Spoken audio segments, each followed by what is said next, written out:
I go back and forth on whether or not I believe that character is on its way out of the VTuber space, of the content creation space, that it's become repulsive, that people look at these things and think of them as cringe when they want to see a real person, want the vicarious feeling of interacting with a person in real life. But I disagree, perhaps. I think it's simply that the immersion has caught up. This is before I had my coffee, so bear with me. Hello, this is 10-Minute Talks, where I talk for 10 minutes and post whatever is usable. I got my ego stroked the other day. It was very nice. I was in pleasant company, and very, very occasionally, I will have this compliment directed toward my voice. And as a person who didn't really enjoy it growing up, who was very awkward about saying anything aloud, let alone communicating anything to the audience or ear of an individual and them liking it, it is always still a surprise, even 2 years into content creation, whenever I get the nice voice. I don't want to make any judgment or idea, but I wonder if it is really nice, or if it is because it sounds different enough. Right. When we look at people grouped up together, any kind of population, I feel as though eventually, combing through a large enough group, things will start looking similar and similar. And this is not a dig necessarily. It just so happens that people who ride together, birds of a feather, right? Birds of a feather are the same kind of bird, and not through action and through physical appearance, by means of crowding around each other and being that safe space for one another. So by interacting with tribes, no matter how large the tribe is, or the tribe is the entire genre that is a certain kind of person, or whether it is a small group of 10 to 200 people, interacting with the tribe and getting an understanding of their stereotype, what they are, in essence, is part of humanity's pattern recognition. So when something bucks the pattern, I think we're more likely to see it, perceive it, and either the knee-jerk reaction is to take it on and carry it and think of it as a cute, nice thing, or to very loudly reject it, to have a great deal of hate and vitriol for it. I suppose I'm lucky that any comments about my voice have been a passing curiosity more than it has been a earnest frustration with myself and my very existence.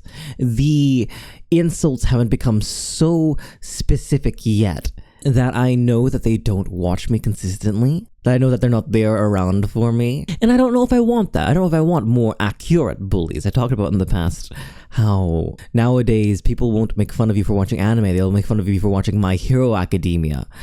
And I think that's very cute. That being said, I think if it's a choice whether to be different or whether to fade in the background, to be background noise, I think I prefer the former. But then again, this might be a matter of grass is greener on the other side, right? I think I spent the majority of my adult life as a lurker.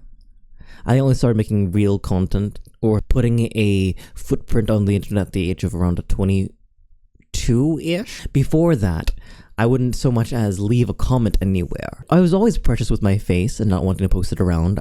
I was of the generation wherein internet safety was held to high regard, right? So the idea of posting our face and doing things that our employer might eventually see was something very much drilled into our heads. So as a person who has never made a mark growing up, I struggle to make marks now, but by virtue of having some semblance of difference from my peers, I can have more exaggerated marks than I initially thought I would. No, yes, so I talk funny. I'm particularly therapy-brained. Honestly, I could do with being a little more different. I'm not sure if I'm that sweet spot yet between new thing and just unoffensive enough that people will dig me. I've then again seen a couple of people who are even more different, more weird than me, and they've been more successful. I'm not shaking this idea that idols are what we need right now. I think we're tired of real people. Because if you want to talk to a real person, you just need to find someone on the internet.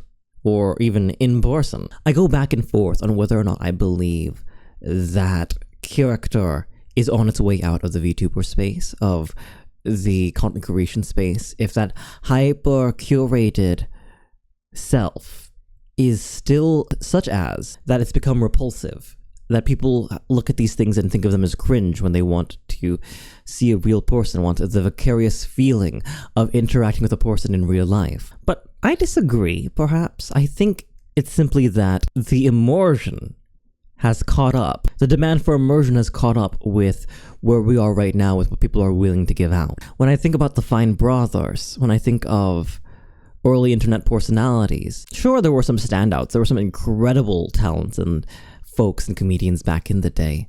But I think that the lifestyle bloggers, the people who made a brand out of their just existing, as more people realize they can do that, more people realize that there were tropes, or that maybe we're not all that different from each other, that by virtue of not trying to copy somebody at all, we end up emulating or being like somebody else.